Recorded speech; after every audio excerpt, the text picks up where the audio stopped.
DFIW, उसकी महासचिव हूँ। मेरी स्टेट सेक्रेटरी दीप्ति भारती इधर है और हमारी राष्ट्र की सेक्रेटरी सचिव सभी है, तमाम संगठन का सभी नेत्री इधर है। और आज के दिन हमने क्यों चुना ऐसा एक सभी लोग इकट्ठा होने का, ये हमें थोड़ा सा 5 मिनट में बोल के मैं समाप्त करूंगी कि आज कौन सी तारीख है? 12 सितंबर 12 है ना। तो 25 साल पहले हमारी संसद के अंदर एक बिल पेश किया। उस बिल का नाम था महिला आरक्षण बिल। मैं ये इसलिए बोले, बहुत सारी नौजवान लड़कियां, यंग लड़कियां हमारी बीच में है। कल आने वाला कल इस लड़ाई को समझना, उसको आगे लेके जाना उनके लिए बहुत जरूरी है। तो इसलिए हमें ये बता रहे।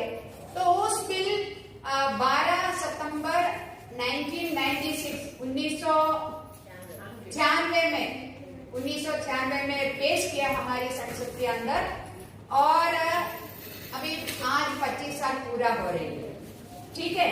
और ये 25 साल के अंदर बहुत बार ये ऐसे अचानक एक बिल संसद के अंदर पेश हुआ नहीं था। हमारी देश की पूरी देश के अंदर से, हर एक राज्यों से, हर एक कोने से जनता की, खासकर महिला की जो मांगे आई है कि हमें संसद के अंदर, जो संसद का क्या खासियतें है, हमारी देश की क्या शिक्षा नीति होना है, हमारी देश की क्या स्वास्थ्य की नीति होना है, हमारी देश की जनता को, नौजवान लड़कियां और लड़के को काम, जो उनकी आजीविका क्या होना है, कैसे होना है, सुनिश्चित करना है, ये तमाम चीजों के ऊपर जो निर्णय लेने वाला, निर्णय करने वाला, कानून बनाने वाला जगह है संसद। उस संसद के अंदर जो पहला जो संसद था आजादी के बाद, उस वक्त सिर्फ 4% महिलाएं थी। और अभी हम जो इस चीजों का मन में रखे, उसी वक्त का हमारी महिलाओं ने, नेत्रियों ने बहुत सारी उस वक्त संसद के अंदर और बाहर ये मांग उठाई है कि जब तक महिलाएं नीति तय करने का जगह पे नहीं होगी तो देश की नीति, सही नीति नहीं बना सकती है, क्योंकि महिला आबादी का लगभग आधा प्रतिशत है ना, लगभग 49% है, 48 पॉइंट समथिंग, मगर लगभग आधा प्रतिशत है। उनको हम एकदम बाहर खड़ा करके क्या नीति तय करेंगे? तो इसलिए हमें उस वक्त की जो महिलाओं ने आवाज उठाई कि हमें संसद और विधानसभाओं के अंदर महिला होना चाहिए। आज मेंबर के तौर पे होना चाहिए, ऐसा नहीं है झाड़ू पोछा करने के लिए नहीं, जो नीति निर्णय का जो बातचीत करती है, चर्चा करती है, उस चर्चा में हमें जो क्या बोलना है वो भी सुनने का बाद जो भी नीति तय करना है, जो भी कानून बनाना है। तो ये उसी से पहले से ही शुरू किया था। ये कोई सरकार का मेहरबानी नहीं था, वो बिल ये था। और इसके बाद फिर क्या हो गया, इस बिल लोकसभा में पेश किया था और लोकसभा में लोग चर्चा करना शुरू किया। मेंबर लोगों ने, माननीय सदस्यों ने चर्चा करना शुरू किया और चर्चा उस दिन खत्म नहीं हो, बहुत सारे लोग चर्चा करने का था, मगर उस वक्त जो ये आई है कि हम ये पास कर लेते, मगर बहुत सारे लोगों ने उसका पक्ष में नहीं था। इसलिए फिर एक संयुक्त समिति का गठन किया। महिला फेडरेशन की और कम्युनिस्ट आंदोलन की नेत्री गीता मुखर्जी उस समिति का अध्यक्ष थे और 3 महीने के अंदर ये सितंबर में पेश किया, 12 सितंबर को पेश किया बिल और 19 दिसंबर को ये इन्होंने ये इसका रिपोर्ट जो सदन के सामने रखा, मगर इसके बाद भी ये बिल पास नहीं हुआ। इसके बाद इसको पेश किया है, बहुत बार पेश किया है। उसमें 1998 में पेश किया, 99 में पेश किया, 1998 99 और 2002, फिर 2003, फिर आखिरी में ये 81st कॉन्स्टिट्यूशनल अमेंडमेंट बिल के रूप में 81 संविधान संशोधन बिल के रूप में पेश किया 1996 में, और 2010 में 108 संविधान संशोधन बिल के रूप में पेश किया है। और वो जो 2010 में 8 में पेश किया, इसके बारे में बाद 2010 में इसका ऊपर चर्चा किया, और उस वक्त 9 मार्च को 2010 में राज्यसभा में, उस वक्त 2008 में बाकी तमाम वक्त लोकसभा में पेश किया था, और लोकसभा की कोई कारण से वो खत्म हो जाती है या नया चुनाव आ जाती है, वो तो बिल भी खत्म हो जाती है। इसलिए बहुत सोच समझकर बहुत अच्छा किया है कुछ राजनीतिक नेताओं ने कि राज्यसभा क्योंकि एक कंटिन्यूटी है, वो कभी वो पूरा मेंबर उसमें से खत्म नहीं होती है, वो 2 साल में 2 साल ऐसा उसका चुनाव होती रहती है। तो ये राज्यसभा में पेश करने से 2010 में 8 में पेश किया, 2010 में बहुत धक्का देने के बाद वो लोगों ने इसको उठाया, और 9 मार्च 2010 में राज्यसभा में यह बिल पास हो गया। राज्यसभा और लोकसभा के बीच में दूरी इतना ही है, आपका जो दोनों इसका बीच में इतना ही है, एक कॉरिडोर का है, और वो जो सरकार लोकसभा में लेके जाने में मना किया, लेके गया नहीं है, और फिर तब से लेके वो फिर भी अटक रही है। अभी मोदी साहब प्रधानमंत्री है पिछली 7 साल से, कभी एक बार भी इसके बारे में कुछ बताया नहीं है, इस बिल के बारे में। तो इसका बीच में बहुत सारा जो एक क्रच भी इधर होना चाहिए, है ना, सारी महिलाएं को क्रच भी होना चाहिए। इसमें यह था कि एक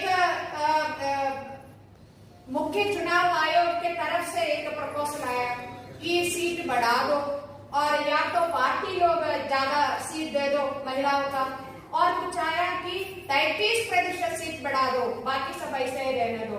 फिर एक बार आया था कि एक सीट में 2 मेंबर के रूप में चुनाव करे, डबल मेंबर, हर कॉन्स्टिट्यूएंसी में 2 लोगों, एक महिला एक पुरुष का।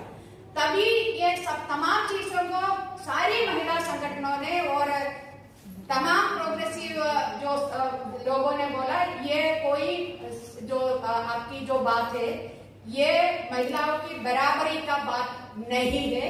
महिला को तभी वो नीचे दिखाने वाले एक सोच होती है। तो बराबरी का एक दर्जा मिलना है तो जो अभी सीट जितना है उसमें से कम 1/3 सीट महिलाओं का देना है। तो ये लड़ते लड़ते आज 25 साल पूरा होने में ज्यादा इसमें और नहीं बोले, तमाम साथी इसमें बोलेंगी, शाहिदा जी से लेके तमाम साथी बोलेंगी। मैं आप तमाम साथियों को इतना दूर दूर इलाके से भी आई है इस आज की इस प्रोग्राम में, तमाम साथियों को मैं सभी जो संगठन सभी साथी इधर है उन तमाम लोगों के ओर से मैं आप तमाम साथियों को स्वागत करती हूँ। और हम ये सरकार को ये भी बताना हम चाहती हूँ कि आपको मुंह खोलना है। क्या कहना है, प्रधानमंत्री अभी तक मुंह खोला नहीं खोला है, 7 साल हो रहे हैं। और अभी हमने देखा है, अभी जो सत्र हुआ है जो क्या है मानसून सेशन, उसी के अंदर लगभग 20 बिल पास हो गए, यानी 20 कानून बनाया, कोई चर्चा नहीं हुआ था। देश के लिए, देश की जनता के लिए बहुत महत्वपूर्ण जो विधेयक था वो सारा पास, कोई चर्चा ना करके इसका जो बाद में क्या होगा, जनता के ऊपर कितना असर पड़ेगा, इसका बुरी असर पड़ेगा इस देश का, इसके बारे में कोई चर्चा ना करके लगभग 20 बिल पास किया। हमारी महिला आरक्षण के बारे में कुछ नहीं बोले। एक सदस्य ने एक प्रश्न पूछा, महिला आरक्षण बिल क्यों नहीं ला रहे? तब सरकार ने एक लिखित में इसका जवाब दिया। बोलने का कोई तैयार नहीं था, इसलिए लिखित में जवाब दिया। ये बोल के ये बहुत सोच समझ कर लाना वाला बिल है, सोच समझ कर ही इसको उठाना है। बाकी तमाम जो कानून बनाया उसमें कोई सोचना भी नहीं था, समझना भी नहीं था, वो पास किया है। मगर इस पे ताकि महिला की बराबरी का जो दर्जा, जो देश के लिए नीति निर्णय करने का, कानून बनाने के जगह पे महिला का ज्यादा संख्या होने का एक जगह पे वो बिल पास करने के सोचना है, समझना है और सर्वसहमति चाहिए। तो इसलिए वो बिल अभी नहीं ला सकते। बाहर 3 बैनर है, उसमें है कितना पार्टियां, तमाम पार्टियां, एक या ज्यादा से ज्यादा 5 पार्टियों को छोड़ के बाकी इस देश के तमाम जो पार्टियां इसके पक्ष में अपने घोषणा पत्र में लिखा है, यदि आप हमें जिताएंगे तो हम महिला आरक्षण बिल पास करेंगे। अब बाहर है, देख के जाना। तो सरकार बोले, बीजेपी खुद बोला है, मोदी का जो नरेंद्र मोदी का पार्टी है वो खुद बोला है, उनका खुद का बहुमत है, उनके साथ वाला पार्टियों सब मिलेगा तो फिर पूरी की पूरी बहुमत है। विपक्ष में जो बैठा है कांग्रेस और वामपंथी और डीएमके और तमाम पार्टियां है, वो बहुत पूरी की पूरी 95% इसका जो बहुमति है, मगर वो छुपा के रखा है, बोले सर्वसम्मति है। इसलिए हम सरकार को आज की दिन तमाम हम साथी बोलना चाहती हूँ कि झूठ बोले कौवा काटे, झूठ ज्यादा मत बोलना। जो इस देश की महिला की 75 साल की आजादी, 75 साल है ना, आजादी के 75 साल हम मना रहे हैं। संसद में कितना प्रतिशत महिला है? सिर्फ 14% महिला है। क्या जो जनवाद हम बोल रहे हैं, देश की आधा आबादी, कौन है आधा आबादी? महिलाएं। उनको घर के बाहर, दरवाजे के बाहर खड़ा करके बोल रहे ना, पार्लियामेंट हाउस बोलते ना, हाउस का मतलब क्या है? घर है ना, घर है ना हिंदी में हाउस की। तो घर के बाहर महिला को खड़ा करके, देश की आधी आबादी को खड़ा करके क्या जनवाद के बारे में हम चर्चा कर रहे हैं? तो जनवाद को एक सही जनवाद बनाने के लिए, इस देश की महिला को जो राजनीतिक सशक्तिकरण को एक आगे बढ़ाने के लिए, देश की हमारी संवैधानिक हक है, ये सारा चीज में हमारी संविधान की हक है कि निर्णय लेने वाला जो प्रक्रिया में हमारा भी भागीदारी होना है, वो तमाम चीज के लिए बिल जल्दी से जल्दी लोकसभा में लेके आओ, पास करा दो। और ये बाकी हमारी तमाम जो पड़ोसी वाला मुल्क के बारे में सब बोलेगी, तो ये मांग हम सब आज सरकार को एक चेतावनी के रूप में देना चाहती हूँ, क्योंकि है ना, हमारी शक्ति के बारे में इनको बहुत अच्छी तरीके मालूम है। हम इस वार्ड के अंदर है, बाहर देखो कितना पुलिस और पैरामिलिट्री को भेजा है। बोले, मुझे पूछा है कि आप मार्च तो नहीं करेंगे ना? मैंने बोला है कि यदि आप बोलेगा तो अभी मार्च कर लेती हूँ, बाद में है तो तमाम साथी आ रहे, उन सबसे पूछ के मैं बताऊंगी कि मार्च करना है नहीं करना है। हम मार्च भी करेंगे, घेराव भी करेगी, आपकी जो दफ्तर है उसकी सामने भी आएगी। प्रधानमंत्री, आपको इस महिला आरक्षण बिल को लोकसभा में लाना है, इसको जल्दी से जल्दी पास करना है। इस देश की जन महिला को ऐसे घर की बाहर खड़ा नहीं कर सकती है।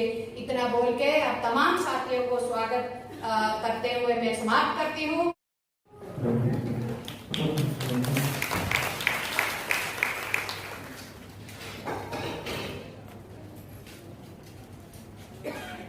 मंच पे बैठे सभी नेतागण, यहाँ पे मौजूद सभी साथियों, एडवा की दिल्ली की सेक्रेटरी आशा शर्मा, दिल्ली प्रेसिडेंट मेमोना, और हम सब यहाँ पर आज जमा हुए हैं क्योंकि 25 साल तक जिस संघर्ष के लिए हमारे से पहले आज़ादी के समय से जो बातें उठी थी, वो आज तक हकीकत नहीं बन पाई है।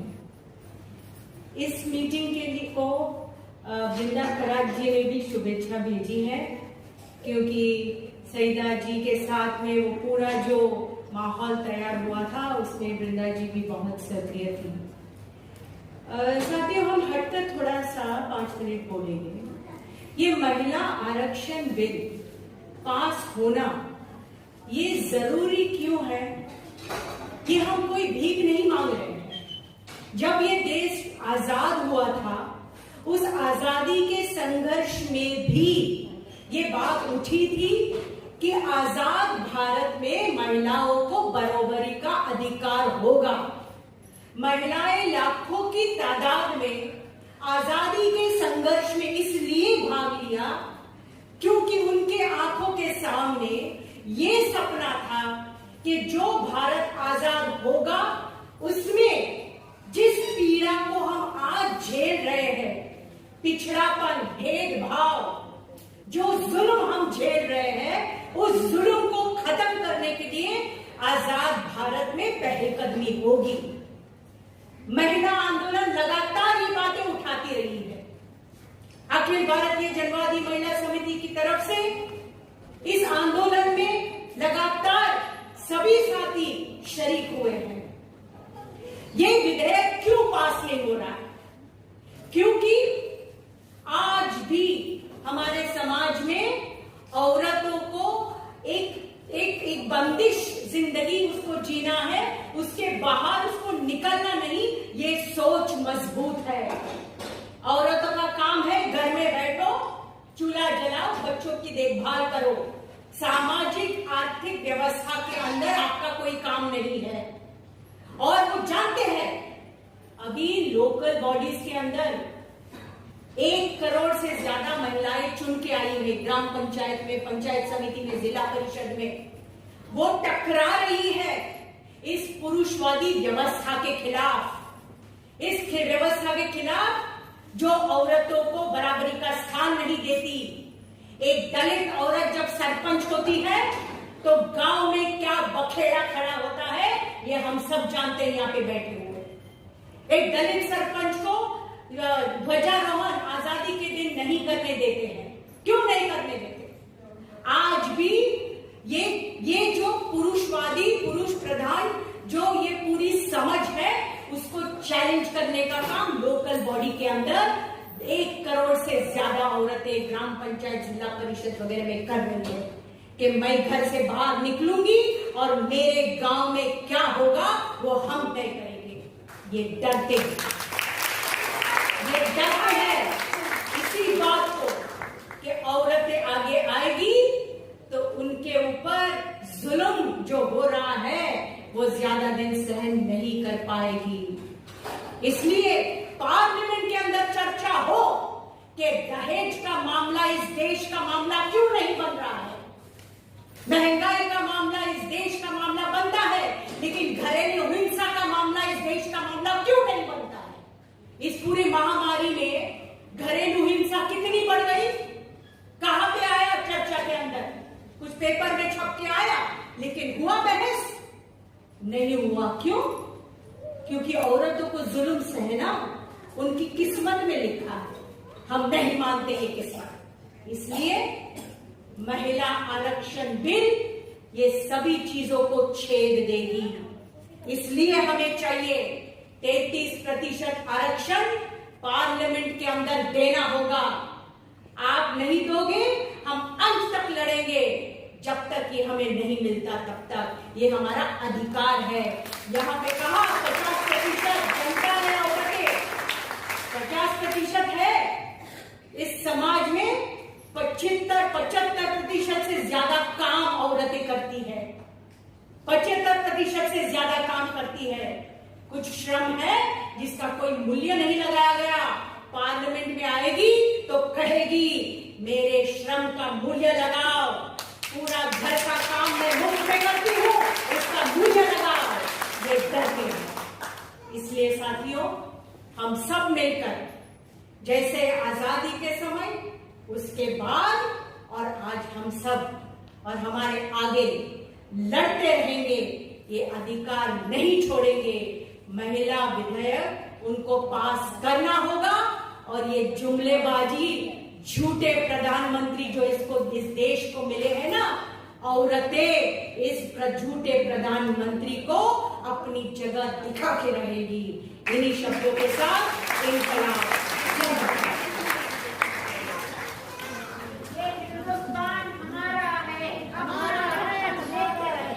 लेके रहेंगे। साथियों, मरीम ने जो आखिरी में एक बात बोला है, मरीम जी ने, वो है कि हमारे देश में 75% काम महिलाएं कर रही है। इसमें अभी सरकार का एक संस्था है NSSO, अभी हाल ही में उसका एक रिपोर्ट आया और उस रिपोर्ट में ये बोले कि महिलाओं का काम अभी बहुत मिला है। पहले जो रिपोर्ट था उसमें बोला था सिर्फ 17% महिला को काम है, बाकी सबका छूट गया है तो कोविड और सभी की वजह से। अभी बोल रहे हैं इस कोविड काल के अंदर भी, और आप तमाम लोगों को पता है कि जो घरेलू कामगार महिला है, बाकी तमाम महिला है, कितना परेशान था क्योंकि उनका काम छूट गया था। गया या नहीं? हाँ या नहीं? हाँ। पर सरकार के आंकड़े में बोल रही है सब बढ़ गया है। तो इसका मगर उसका जो यही पॉइंट मरीम ने बोला है कि जो काम हम कर रही है उसका कोई वेतन कोई नहीं दे रही है। यही बात है। जो अनपेड केयर वर्क का नाम पे हिंदी इंग्लिश में हुई है, कोई वेतन नहीं होती है, हम सब देखभाल करना है। दुकान से पुरुष, कल तक दुकान में छोटा सा दुकान था, उसमें हमारी पति या पत्नी बाप या भाई बैठ रही थी, वो आज काम की तलाश में कहीं दूर गया, हमें बिठाया उधर और हमारी सरकार के हिसाब में बताया मुझे काम मिला है। कुछ पैसा मिल रहे है, मुझे नहीं मिल रहे। ये भी खेल है। इस खेल के खिलाफ भी आवाज उठाने के लिए महिला उधर होना चाहिए। तो मैं कविता कृष्णन आईपा की लीडर है, कविता से रिक्वेस्ट है आप आए और आपकी बात।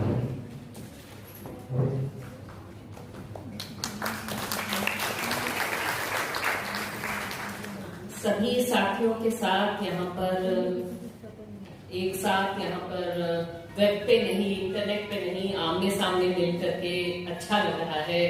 और लड़ने की जो हम लोगों की इच्छा शक्ति है और क्षमता है, उसको वो जिंदा है, उसे दर्ज करने के लिए हम लोग यहाँ पर इकट्ठा हुए हैं। अब सोचिए कि 25 साल पहले का एक कानून, उस 25 सालों में कितने कानून पास हो गए, उनमें से कितने कानून एकदम खुले रूप से लोगों के खिलाफ थे, जन विरोधी थे। अब खुद ही सोच लीजिए, जो कि लोगों से बिना पूछे हुए पास हुए, थोपे गए, उसमें एकदम जो दमनकारी किस्म के कानून है, जिसके तहत हमारे मित्रों को गिरफ्तार करके अंदर रखा हुआ है बिना किसी गुनाह के, वो भी पारित हुए। किसानों के खिलाफ कानून अभी पारित हुए, मजदूरों के खिलाफ कानून अभी पारित हुए। मोदी सरकार के पिछले 7 साल में तो पूछिए ही मत। और इधर कोविड जब से शुरू हुआ, तब कोविड के बहाने किसी को जमा नहीं होना है, इकट्ठा नहीं होना है ना, उसका बहाना लेकर के वो जो है वो पार्लियामेंट में बस पास किए जा रहे हैं बिना कोई वोट करवाए। लोग कह रहे वोट तो करवाओ, वोट भी नहीं करवा रहे, बस पास कर दिया, पारित कर दिया, घोषित। वहां किसी भी तरह की सहमति, किसी भी तरह की सर्वसहमति तो दूर की बात। अब ये बताइए कि लोकतंत्र में सर्वसहमति तो होता नहीं है ना, सारे लोग सहमत होंगे, जरूरी तो है नहीं, लेकिन वोट इसी के लिए तो है। तो 25 साल पहले आया हुआ कानून, जिसमें अभी लगभग जितनी पार्टियां हैं, लगभग खुल करके विरोध अभी शायद ही कोई पार्टी अभी कर रही है। मैंने चेक किया, जो पार्टियां एक समय इसको लेकर के कुछ संदेह प्रकट कर भी रहे थे, वो पार्टियां अभी उस पोजीशन पे नहीं बदली। तो आज की तारीख में मेरे ख्याल से तो सर्वसहमति तो है। कौन सहमत नहीं है, किसको नहीं चाहिए? ये अलग बात है कि चलिए कानून आए, लेकिन कानून में कोई कुछ और लाना चाहता है, कोई इसको बेहतर बनाना चाहता है। बिल्कुल, उसके लिए तो बिल्कुल दरवाजे खुले हैं कि महिलाओं के लिए आरक्षण का मतलब ये कतई नहीं होगा कि महिलाओं के सिर्फ किसी एक तबके के लिए आरक्षण होगा। महिलाओं में जो दलित महिलाएं हैं, आदिवासी महिलाएं हैं, ओबीसी महिलाएं हैं, महिलाएं जो लेस्बियन महिलाएं हैं, एक दूसरे से महिला से प्यार करती है वैसी महिलाएं, ट्रांसजेंडर जो महिलाएं हैं, ये सारी महिलाएं हैं। जितने तरह की महिलाएं, डिसेबिलिटीज, विमेन विद डिसेबिलिटीज हैं, हम तो चाहेंगे उन सबको जो है इंक्लूसिवली जगह मिले, उनको तो हम देखना चाहते हैं संसद के अंदर। किसान महिलाएं, मजदूर महिलाएं, वो सारी महिलाएं होनी चाहिए वहां पर। लेकिन सारी पार्टियां जो है, खास करके जो बड़े दल हैं जो कि सत्ता संभाले हैं, और जिनका जो बीजेपी है उसका तो देखिए कि अकेले एक पार्टी भी बिना किसी दूसरी पार्टी के सपोर्ट के भी आज वो सत्ता में है। अगर बाकी कोई पार्टी उसका साथ न दे तब भी उसके पास में बहुमत है। फिर उसी संसद के अंदर जो मेन ऑपोजिशन पार्टी है कांग्रेस, वो भी कह रही है कि हम तो इस बिल के पक्ष में हैं। बीजेपी भी कह रही है हम तो इस बिल के पक्ष में हैं। तो समस्या कहां पर है? ला दीजिए वोट पे। अगर उसमें कोई पार्लियामेंट्री कमेटी कहती है कि हाँ पार्लियामेंट्री कमेटी बिठाइए और उसमें कुछ इसमें संशोधन होनी चाहिए, कुछ इसमें बेहतर होना चाहिए, बिल्कुल हो। इसमें जो वामपंथी जो लीडर्स हैं संसद के अंदर, या जो समाजवादी लीडर्स हैं संसद के अंदर, सबके साथ बैठिए, सबसे कंसल्ट करिए, लेकिन इसका कुछ तो दिखे। आप 25 साल तक किसी कानून को टालिए जो आधी आबादी के बारे में है। ये तो एक स्कैंडल है, ये तो एक ऐसी चीज है जो सबसे बड़ी शर्म की बात है। आपने तो एक क्रूर मजाक बना दिया किसी चीज को, जहां पर आप जानते हैं बहुत अच्छे से कि महिलाओं के वोट के क्या मायने हैं। महिलाएं राजनीति में अपने अपने विचार रखती हैं। सारे दल जानते हैं कि महिलाएं जो है बतौर महिला अलग से वोट करते हैं। अभी बंगाल के चुनाव में भी देखा, अभी बिहार के चुनाव में भी देखा, सब जगह लोग इस पे टिप्पणी कर रहे हैं। आप जानते हैं कि ये एक राजनीतिक तबका है और उसका एक रिप्रेजेंटेशन होना चाहिए। अच्छा, मैं आपको कुछ चीजें याद दिलाना चाहती हूँ। आमतौर पे जब लोग कहते हैं महिला आरक्षण विधेयक के खिलाफ कौन था, तो लोग एक दो लोगों को याद करते हैं, भूल जाते हैं कुछ लोगों। इधर 2010 में जिस समय वो राज्यसभा में पास हो रहा था और लोकसभा में लाने की बात थी, उस समय बीजेपी के एमपी जिनका नाम है, वैसे तो नाम कुछ और है, कुछ बिष्ट है उनका नाम, अजय बिष्ट है शायद, अब खुद को वो योगी कहते हैं। अब वही बहुत सारे लोग जो ढोंगी बाबा होते हैं, मुझे तो ढोंगी बाबा ही याद आता है नाम।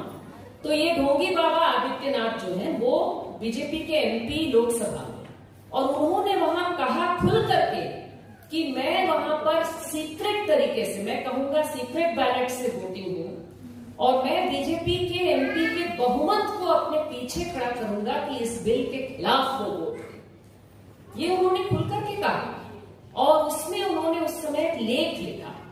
वो लेख उनके वेबसाइट पर 2010 से लेकर के अभी 2017 तक लगा रखा।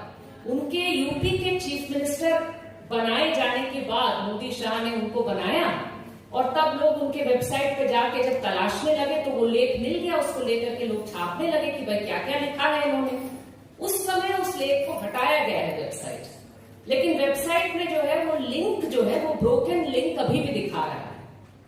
तो वो है उसमें, आप राइटअप का टाइटल अभी भी उसको उसमें दिख जा रहा है। क्या लिखा तो पता उन्होंने कहा था कि अब बताइए कि पंचायत में आरक्षण आपने दिया है, तो पहले आप चेक करें कि पंचायत में आरक्षण देने की वजह से महिलाएं क्या घर में कम काम कर रही हैं।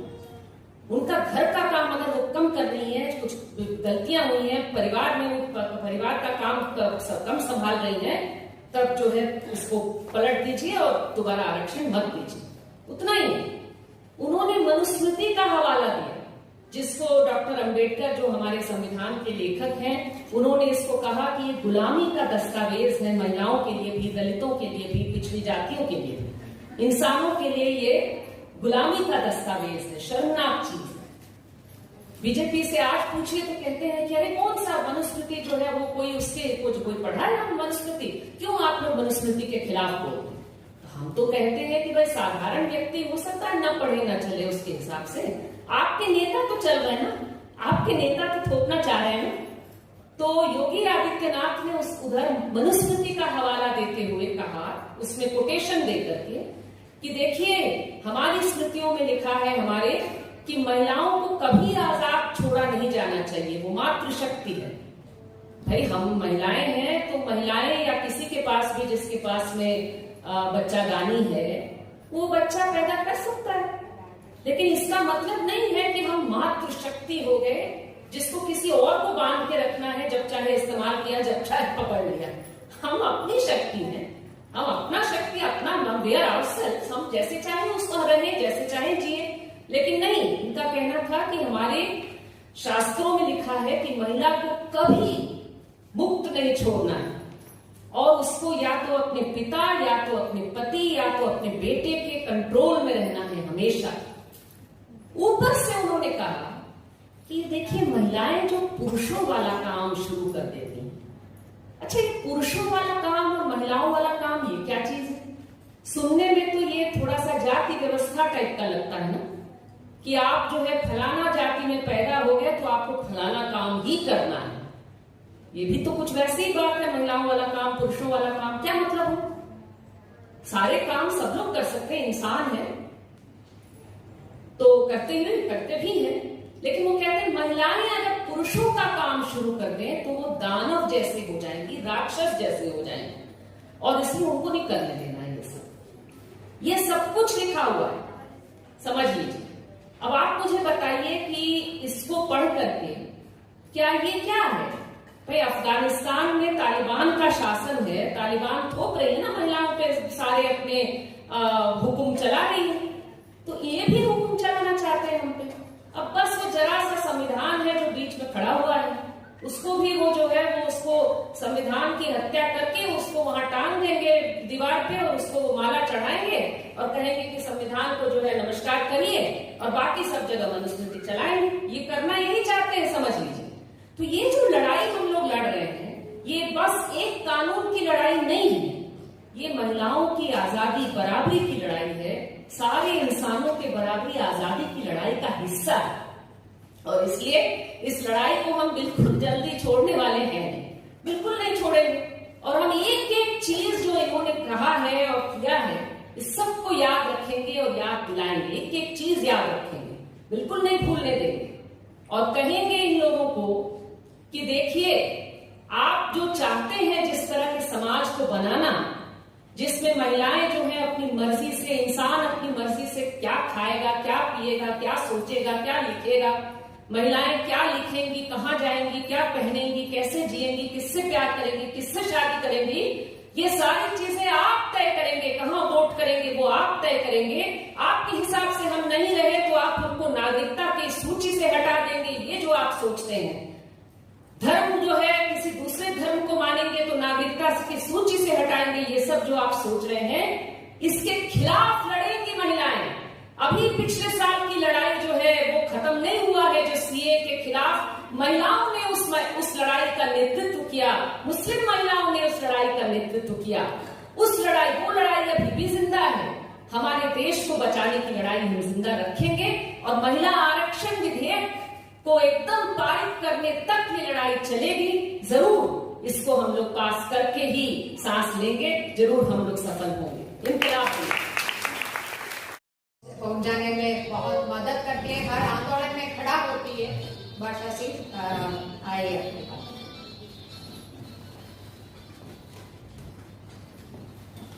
बहुत बहुत शुक्रिया सभी साथियों को, क्रांतिकारी सलाम, जय भीम।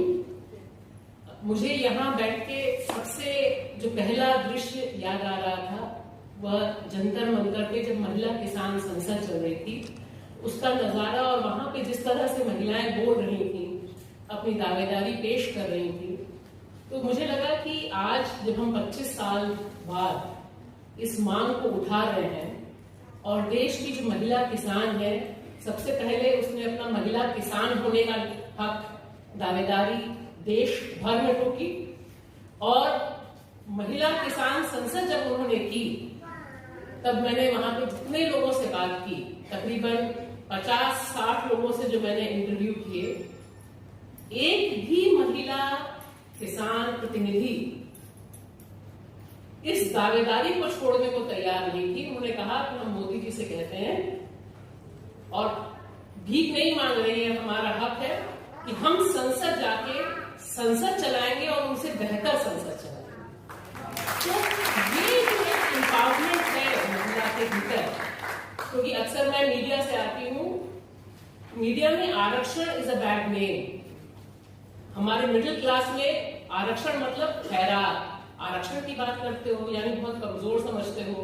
अरे मेट्रो में नहीं लिखना चाहिए महिला सीट, बस में नहीं लिखना चाहिए महिला सीट। ये एक चीज अर्बन मिडिल क्लास के भीतर बैठाई गई है, बहुत सोचे समझे ढंग से बैठाई गई है कि महिला कमजोर नहीं है। मुझे लगता है कि ये जो आज शुरुआत में 25 साल बाद दोबारा ये जो दावेदारी ठोकना 25 साल पहले जो राज्यसभा तक पहुंचा, ये बताने का है कि जो पूरा नरेशन बिल्डअप किया गया है कि आरक्षण खैरात नहीं हमारा हक है। जैसे यहाँ पे एक महिला साथी बैनर लेके खड़ी थी कि आधा जमीन आधा आसमान हमारा, आधा संसद हमारा। तो मुझे लगता है ये जो स्पिरिट है ये बहुत जरूरी है। और शायद इतनी लंबी जर्नी, इतनी लंबी यात्रा जो महिला आरक्षण विधेयक ने इतनी लंबी यात्रा की है, क्योंकि विधेयक पेश हुआ 25 साल पहले। मेरी माँ यहाँ बैठी है, मैं 14-15 साल की थी, वो महिला संगठन चलाती थी लखनऊ में। उस समय 14-15 साल की उम्र में जो पहली मीटिंग थी, पहली या दूसरी मीटिंग, उस समय महिला आरक्षण पर मीटिंग थी। तो आप ये सोचिए 25 साल तो वो हुए जो बिल पेश हुआ, लेकिन बिल पेश होने से पहले का जो आंदोलन है अगर आप उसे काउंट करिए तो तकरीबन वो 10 साल और उसमें शामिल होंगे। तो ये महिला आंदोलन की बहुत बड़ी जीत है। मुझे लगता है कि ये एक अब जब हम दोबारा इसे लॉन्च कर रहे हैं, दोबारा इस पे बात कर रहे हैं, तो ये भी एक सक्सेस स्टोरी है कि यहाँ तक जो पहुंच पाया, यह जो दिन देख पाया, ये ऐसे ही नहीं देख पाया। बहुत से नेताओं ने, बहुत से ग्रासरूट कार्यकर्ताओं ने, बहुत से लोगों ने इस पे बहुत मेहनत की। और आज जो सबसे बड़ा खतरा भारतीय लोकतंत्र पे है, जिसका जिक्र करके मैं अपनी बात खत्म करूंगी, कि भारतीय लोकतंत्र पर लोकतंत्र बने रहने का खतरा है। जिस दौर में हम जी रहे हैं वह एक हिंदू फासिस्ट स्टेट की तरफ तेजी से बढ़ता हुआ हमारा मुल्क दिखाई दे रहा है कि देश को बिल्कुल रसातल में ले जाइए। कविता ने अभी एक मुख्यमंत्री की चर्चा की। हम सिर्फ मुख्यमंत्री और प्रधानमंत्री और तमाम चीजों की बात नहीं कर रहे। इनको जो चलाने वाली संस्था है आरएसएस, मोहन भागवत, वो खुलेआम विज्ञान भवन से लेके तमाम जगहों पर कहते हैं कि महिला का काम घर गृहस्थी देखना है, चलाना है। मनुस्मृति को ही देश का संविधान लागू करने के लिए एक पूरी रणनीति चल रही है। समझाने की कोशिश हो रही है कि महिला बाहर आती है तो घर टूट जाता है, जैसे एनी ने बताया। ये अलग अलग मोर्चे हैं कि जो हमने आजादी हासिल की है, मैं क्या कपड़ा पहनूं, क्या खाना खाऊं, किससे शादी करूं, किससे प्रेम करूं, ये सारे जो अधिकार हैं, ये आज के दौर में हम तमाम औरतों के लिए बहुत मुश्किल से बचाने वाले अधिकार हैं। हमारी माओं ने जो संघर्ष किया, मेरी दादी ने जो संघर्ष किया, तब हम यहाँ तक पहुंचे। लेकिन आज हमें यह गारंटी करने की नेक्स्ट पीढ़ी इस अधिकार के साथ आगे बढ़े, वह बिना पॉलिटिकल अधिकार के, राजनीतिक दावेदारी के बिना उसकी गारंटी करना तकरीबन असंभव है। पॉलिटिकल पावर का अपने हाथ में होना बुनियादी कुंजी है। जैसे अम्बेडकर अलग अलग शब्दों में अलग अलग मंचों पे बोलते रहे कि हमें पॉलिसी मेकिंग में जाना है। मैं मीडिया में हूँ, मीडिया में ग्लास सीलिंग इतनी तगड़ी है कि आप एक स्टेज के बाद किसी महिला को देख नहीं पाते। लोग बोलते बहुत चेहरे हैं, एंकर दिखाई देते हैं, तमाम और रिपोर्टर्स दिखाई देते हैं, लेकिन जहां पॉलिसी बनती है, जहां डिसाइड होता है, आपको संपादक के स्तर पे लोग नहीं दिखाई देते। इसलिए जब हम महिला आरक्षण, ये सारी चीजें कनेक्टेड है। आज महिला आरक्षण पर लड़ाई तेज करनी इसलिए भी जरूरी है क्योंकि हमें पता है कि हमारी जिंदगियों पे जो हमले हैं, हमारे अधिकार पे जो हमले हैं, हमारी जिंदगी पे जो हमला है और हमारे मुल्क पे जो हमला है, उसको हम फाइट बैक तभी कर सकते हैं जब हम संसद के भीतर, विधानसभाओं के भीतर इंडिपेंडेंटली बैठे हुए हों और अपने मुल्क को बचाने का काम सड़क से संसद तक कर रहे हों।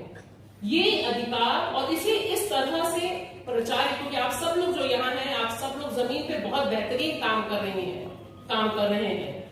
इस दावेदारी को इस साथ में पेश करना कि महिला आरक्षण विधेयक को पारित करने की जो लड़ाई है, दरअसल लोकतंत्र को बचाने की जो लड़ाई चल रही है, जिस तरह से तानाशाही का जो शासन चल रहा है उससे बचाने की जो लड़ाई चल रही है, जिस तरह से हमें अपने घर गृहस्थी को बचाने की जो लड़ाई चल रही है, उसका बहुत अभिन्न हिस्सा है। इसे हमें उसी तरह से आगे ले जाना है और आरक्षण हमारा अधिकार है, खैरात नहीं है। ये हम हर हाल में लेके रहेंगे और देश को हिंदू फासिस्ट स्टेट बनने नहीं देंगे, यह भी हम जरूर प्रण करते हैं। शुक्रिया। कि जब संविधान सभा का गठन हुआ था उस दौर में भी इस विषय पर बहुत बहस की गई थी, लेकिन तब कहा गया कि शायद ये डेमोक्रेसी में ऑटो करेक्ट तरीके से चीजें ठीक हो जाएंगी।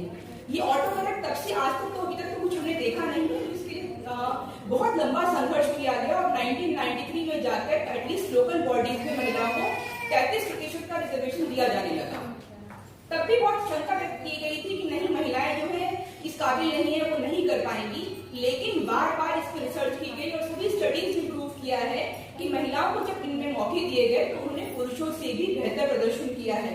और लंबे दौर पर जब देखा गया तो उन्होंने अधिकतर जगहों पर महिलाओं का प्रदर्शन जो है पुरुषों से कहीं अधिक बेहतर नजर आया है। इसी विधेयक 1993 में हुए लोकल बॉडीज के 73rd अमेंडमेंट के तर्ज पर ये वुमेन रिजर्वेशन बिल को जो है स्टेट असेंबलीज और पार्लियामेंट में भी इंट्रोड्यूस करने का प्रयास किया गया।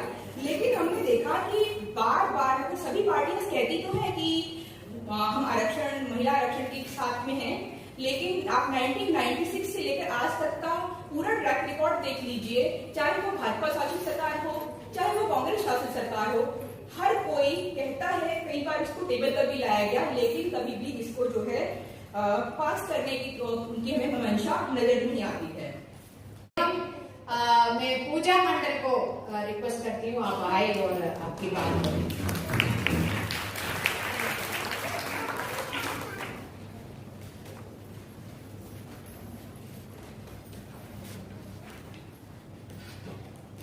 Thank you ma'am. मैं बहुत ग्रैटिट्यूड फील कर रही हूँ आज कि मैं इतने एस्टीम्ड लीडर्स के बीच में मुझे बोलने का मौका मिल रहा है। क्रांतिकारी सलाम कहना चाहूंगी सबको। चौंकाने वाली बात यह है कि ये स्ट्रगल तब शुरू हुआ था जब मैं पैदा नहीं हुई थी और आज मैं नौकरी कर रही हूँ और आज मैं स्ट्रगल का पार्ट हूँ। ये इससे ज्यादा शर्म की बात और क्या होनी चाहिए कि 25 साल से हम इस स्ट्रगल में हैं और आज भी हम 14% पे हैं। हम पितृसत्ता समाज में रहते हैं जहाँ पे औरतों की तो कोई अहमियत है ही नहीं and young women of my age have no authority over their life. कोई अथॉरिटी नहीं है हमारी जिंदगी पे, हमारे डिसीजंस के ऊपर। हम strongly believe करते हैं as YWCA of India that this bill is going to bring a change, especially for young women from marginalized and underrepresented communities, and we'll strengthen the political participation. After all, the women, they do not get represented, and there has been 75 years of independence and we are not even closer to a 20% representation. एक young woman के perspective से मैं कहना चाहूँगी who has been involved in student politics throughout years of my university, and but last में मुझे decision यही लेना पड़ा कि मुझे अपनी रोजी रोटी कमानी है या मुझे politically involved होना है, which is so sad that I have to make that decision. This shows the disparity that when we are politically involved and we are political. So we have to be politically involved, not just be political. And हमारा focus अब से हमारा focus ये होना चाहिए कि हमें ये पता करना है कि कितनी महिलाओं को, यंग महिलाओं को विमेन्स रिजर्वेशन बिल के बारे में पता है, फैक्चुअली पता है, प्रैक्टिकली पता है, क्यों जरूरी है विमेन्स रिजर्वेशन बिल हमारे बीच में. And we have to give a choice that we have to make this choice to understand that this is again a very privileged space of us to have the information about the women's reservation bill.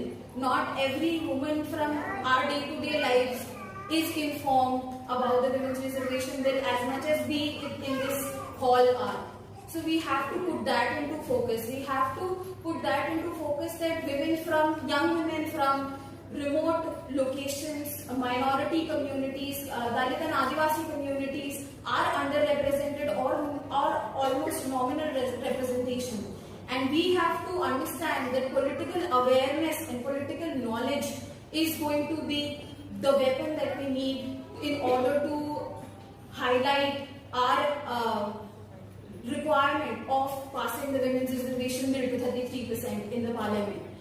I'd like to conclude by saying that I am grateful and I have a lot of gratitude to be part of this movement, and I believe that we are going to achieve 33% and hopefully 50% of the reservation in the coming time. Thank you so much. जय भीम, जय जोहार, लाल सलाम। धन्यवाद Danny. मैं कोशिश करूंगी English में बात करने के लिए, नंबरिंग वगैरह प्रॉब्लम है। जय Bhim once again. It's a remarkable day for everybody, for all the women of all kind of marginalized women, excluded women, and mainstream, whoever it may be. It's a remarkable day for everybody, and it is also a painful day for me. Even after 25 years, we are all struggling for this bill. We are even after 75 years of independence, we are asking for the constitutional rights. Equal opportunity, give us equal opportunity. Treat everybody, men and women equally. इतना सब होने के बाद भी हम अभी भी सरकार को हम रिक्वेस्ट कर रहे हैं हमारा संविधान का राइट्स को लागू करने के लिए, सबको मर्द पुरुष महिला सबको बराबरी देने के लिए का हक का बात कर रहे हैं। आज मैं एक चीज बोलना चाहती हूँ, 16% का रिजर्वेशन मिला है, मतलब 16% का महिला है सिर्फ लोकसभा में, मगर 14.4 है, 14% का महिला है सिर्फ इतना बड़ा देश में पार्लियामेंट के अंदर, वो भी लोकसभा में। वही स्थिति है दलित महिला को भी। आप लोगों को सबको पता है, हमको 16% आरक्षण मिला है, 16% का आरक्षण मिला है दलित को, एससी महिला एससी के लिए, मगर उसमें भी आज देखिए तो हमने सिर्फ उसमें 12% महिला है, 12 members are there in the parliament among Dalit community. So when we see the percentage, what is the percentage of Dalit community in the Lok Sabha? It is also the 14%. So there is no difference between 14%, whether it is a general category Mahila within as a women as a whole within the Lok Sabha, and if you see as a Dalit women within the Dalit reservation. So we are able to see 14% everywhere as a totality in the women representation within the Lok Sabha as well as Dalit. So we demand it should be, if 33% election that we are demanding, it is very less. Actually, we are supposed to demand, as Aniti said and ma'am said, it is 50%, because our participation is 50%, population is 50%, we should have an equal share. But even though we are demanding only 33%, 1/3 of the reservation, that is also the government has failed to give after these many 35 years of independence. It's a shame of the government. Though we are saying that for during every election, every agenda, this is one of the agenda, like how they lure ourselves.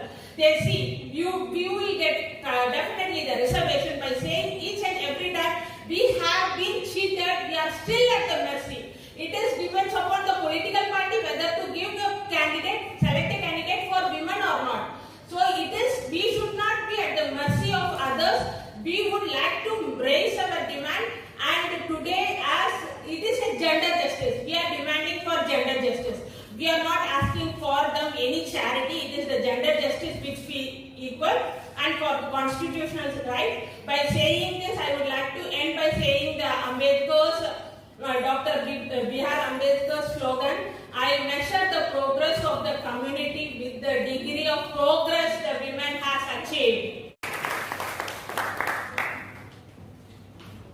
ये बात कई बार होती है, हम जब joint programme की बात करते हैं कि हम काम को अलग अलग डिवाइड कर देते हैं, तो वो उस काम में जो डिवीजन होता है उसमें एक काम होता है बोलने का, और वो मैं हमेशा कहती हूँ कि उसमें से आप मुझे छोड़ दीजिए, मुझे खुशी होती है बाकी सारे काम करके, लेकिन महाराज साथी मानने को तैयार नहीं है, तो मैं कुछ कोशिश करती हूँ रखने की बात। मेरा मानना है कि कोई भी संघर्ष जो है उसकी कामयाबी कब होती है, जब उसमें नौजवान लोग शामिल हो, और आज कम से कम इस हॉल में नौजवानों की संख्या हम जैसे लोग जिनके बाल सफेद हो गए हैं उनसे बहुत ज्यादा है।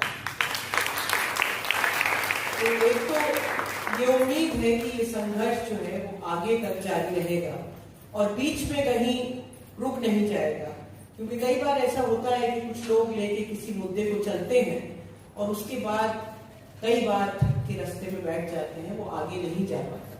लेकिन जो लंबे संघर्ष जाहिर है कि उसमें बहुत तरह तरह के लोग जुड़ते हैं, हर बैकग्राउंड के, हर उम्र के जुड़ते हैं, और वो संघर्ष लंबे चलते हैं। ज्यादातर बातें यहाँ कही जा चुकी हैं, उनमें से कुछ को मैं रीएम्फसाइज करना चाहती हूँ। एक तो ये कि ये जो संघर्ष है इस बिल को लोकसभा में पास कराने का, ये हमारी जो लंबी और बड़ी लड़ाई है बराबरी की, उसका ही एक हिस्सा है। हमें आजादी जब मिली, जो पूरी हमारी विरासत थी आजादी की, उसके बाद जो संविधान उसी विरासत के मूल्यों को लेते हुए लिखा गया, उसमें बड़े क्लियरली लिखा गया कि इस देश का हर नागरिक जो है उसके पास बराबरी का अधिकार है, चाहे वो औरत हो या वो मर्द हो या किसी भी जाति का हो, किसी भी धर्म का। ये उसी बराबरी की लड़ाई का, उसी बराबरी की ख्वाब का एक हिस्सा है, जिसका हम 33% रिजर्वेशन हम मांग रहे हैं। क्योंकि जैसा कहा गया कि अगर महिलाओं की भागीदारी, सामाजिक जो भी सामाजिक दायरा है, कोई भी दायरा है, चाहे वो आपका घर हो, चाहे वो समाज का कोई भी हिस्सा हो, स्कूल हो, कॉलेज हो, या कोई कल्चरल फील्ड हो, साइंस हो, कुछ भी हो, अगर औरतों की भागीदारी उसमें नहीं है तो उसमें कभी कामयाबी नहीं हो सकती। ये भी है कि कुछ लोग जो हम आज जो इस देश को चला रहे हैं, उन्होंने अपने घर में ही औरत की भागीदारी नहीं होने दी, तो पूरे देश में और पूरे संसद में भागीदारी क्यों जरूरी है, वो शायद उनकी समझ में आना मुश्किल है। अपने मैनिफेस्टो में उन्होंने जरूर लिखा, और जब इलेक्शन में जीत के आए तो उसके बाद ये भी कहा कि 33% क्यों, हम तो 50% देंगे। लेकिन उसके बाद जैसे बाकी सारे जुमले रहे, वैसा ये भी एक जुमला बन गया। लेकिन ये सिर्फ खासियत एक सत्ता में बैठे बीजेपी की नहीं है। जिस वक्त यूपीए था और राज्यसभा में ये बिल पास हुआ, उस वक्त जैसा शायद एनी ने कहा कि इतनी सी ही दूरी थी राज्यसभा और लोकसभा में, और उसको पास करवाया जा सकता था। लेकिन पॉलिटिकल बिल, राजनीतिक जो एक इच्छा शक्ति है इस बिल को पास करवाने की, वो इसलिए नहीं है क्योंकि हमारे दिमागों में जो सोच है वो बहुत पुरुषवादी है। हम औरत को बराबर का हिस्सा कहीं देना ही नहीं चाहते, ना घर में ना समाज में, और अगर हम वो नहीं देना चाहते तो इस बिल को पास करवाना भी कोई आसान काम नहीं है। ये लड़ाई बहुत लंबी चलने वाली है, लेकिन ये भी है कि इस मुल्क के जो लोग हैं, जो आम लोग हैं, वो लंबी लड़ाइयों से कहाँ डरते हैं। अंग्रेज के खिलाफ 200 साल लड़ाई लड़ी, 9 महीने से हमारे दिल्ली के पूरे चारों तरफ किसान दस्तक दे रहे हैं, और अगर आप में से जो लोग नहीं गए हैं वहां जाएंगे, आप एक बार भी चले जाएंगे तो आपको वहां जाके इतनी हिम्मत मिलेगी और ये समझ में आएगा कि लड़ाइयां किस तरह लड़ी जाती है। तो ये जो लड़ाई है 33% रिजर्वेशन की, इस बिल को पास करवाने की, रिजर्वेशन तो हमको 50% चाहिए, लेकिन क्योंकि ये राज्यसभा में पास हो चुका है, इसलिए हम इसी बिल को आगे लोकसभा में पास कराने की बात कर रहे हैं। ये लड़ाई लंबी चलेगी लेकिन खत्म नहीं होगी, और मैं आप सबसे उम्मीद करती हूँ, जो आप में से बहुत सारी बच्चियां हैं, मैं जानती हूँ, जो पहली बार आई हैं और शायद उन्होंने ये बातचीत भी पहली बार सुनी है, उनसे मेरी गुजारिश है कि इन विषयों के बारे में सोचना शुरू कीजिए। क्यों ये लड़ाइयाँ हमारे समाज में जरूरी है? क्यों आपको बचपन से बताया गया कि औरत के पास वो अधिकार नहीं है जो मर्द के पास है? इन सारी चीजों पे सवाल करना शुरू कीजिए। यहाँ पे सईदा आपा ने जिक्र किया था एक ट्रेन यात्रा का। 2010 में जो रिजर्वेशन एक्सप्रेस इसी मुद्दे को लेकर पूरे देश में जो कैंपेन हुआ था, जिसमें 3 महिला यात्राएं निकली थी झांसी से निकल के, और पूरा देश को ट्रैवल करते हुए हम लोग दिल्ली वापस आए थे, उसका जो ट्रिगर पॉइंट था वो यही था। मुझे अभी भी याद है कि हम लोग ऑफिस में बैठे हुए थे और उस दिन जैसे बहुत सारे स्टेटमेंट्स की बात यहाँ पे हुई है, उसी तरह उस दिन कल्बे जवाद का स्टेटमेंट आया। विमेन रिजर्वेशन की लड़ाई हो रही थी और उसमें उनका जवाब, उनका एक स्टेटमेंट आया कि मुसलमान औरतों को पॉलिटिक्स से क्या मतलब है, उनका तो काम है घर में रह के अच्छी नस्ल के बच्चे पैदा करें। यही वर्ड उन्होंने यूज किया था कि अच्छी नस्ल के बच्चे पैदा करें। और वो एक ट्रिगर पॉइंट बन गया था एक इतने बड़े कैंपेन का कि हमने कहा कि मुसलमान औरत को क्या चाहिए और क्या नहीं चाहिए, कि कल्बे जवाद नहीं डिसाइड करेंगे, कि मुसलमान औरत डिसाइड करेंगे, या एक हिंदू औरत को या एक हिंदुस्तान में रहने वाली किसी भी औरत को क्या चाहिए, वो डिसाइड बजरंग दल, आरएसएस या जमात इस्लामी या कोई और इसी तरह का इदारा नहीं करेगा। वो हमें नहीं बताएगा कि हम क्या पहने, क्या खाएं, किससे मोहब्बत करें, किससे शादी करें, हम राजनीति में जाएं या ना जाएं, ये फैसला हिंदुस्तान की औरत खुद करेगी कि वो किस दिशा में जाना चाहती है और क्या करना चाहती है। और ये बिल्कुल साफ है, जितनी कैंपेन्स पिछले 25 साल में ये पूरा स्ट्रगल जो चला है, इससे ये बिल्कुल साफ है कि हमारे देश की औरत ये चाहती है कि उसको राजनीति में बराबर की भागीदारी मिले, और जब तक ये बिल पास नहीं हो जाएगा तब तक ये लड़ाई जारी रहेगी। और हमारी चुनौती सारी सरकारों को, जो सरकार अभी बैठी है उसको भी, और उसके बाद जो भी आने वाली सरकारें हैं उनको भी ये चुनौती जो है वो बिल्कुल सामने से हम देते रहेंगे कि महिला आरक्षण बिल पास कीजिए, वरना हम चुप होने वाले नहीं हैं। आखिरी बात मैं ये कहना चाहती हूँ कि महिलाओं की जो बराबरी की लड़ाई है उस पर एक बहुत बड़ा हमला हुआ। ऐसा नहीं है कि पहले बहुत अच्छे हालात, कि हम इससे आने वाली सरकार जो पहले यहाँ बैठी थी उसमें कोई बहुत अच्छे हालात थे, लेकिन पिछले 7 सालों में जिस तरह महिलाओं के अधिकारों पे हमला हुआ है, उस तरह के हमला हमने शायद अपनी पूरी जिंदगी में नहीं देखा। जब से विमेन्स मूवमेंट शुरू हुआ 1970 के दशक से, हम एक एक कदम करके हम आगे बढ़ते जा रहे हैं। लेकिन पिछले 7 साल में हर तरह की कोशिश की गई है कि औरत को घसीट के वहीं पीछे 15वीं-16वीं सदी में दफन कर दिया जाए।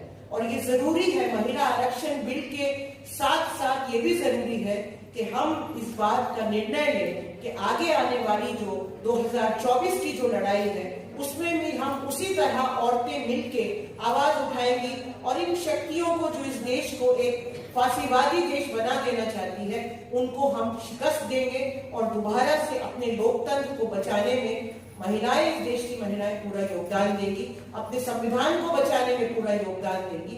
अगर संविधान और लोकतंत्र बचेगा तभी हम ये 33% बिल भी पास करवा पाएंगे। बहुत बहुत शुक्रिया।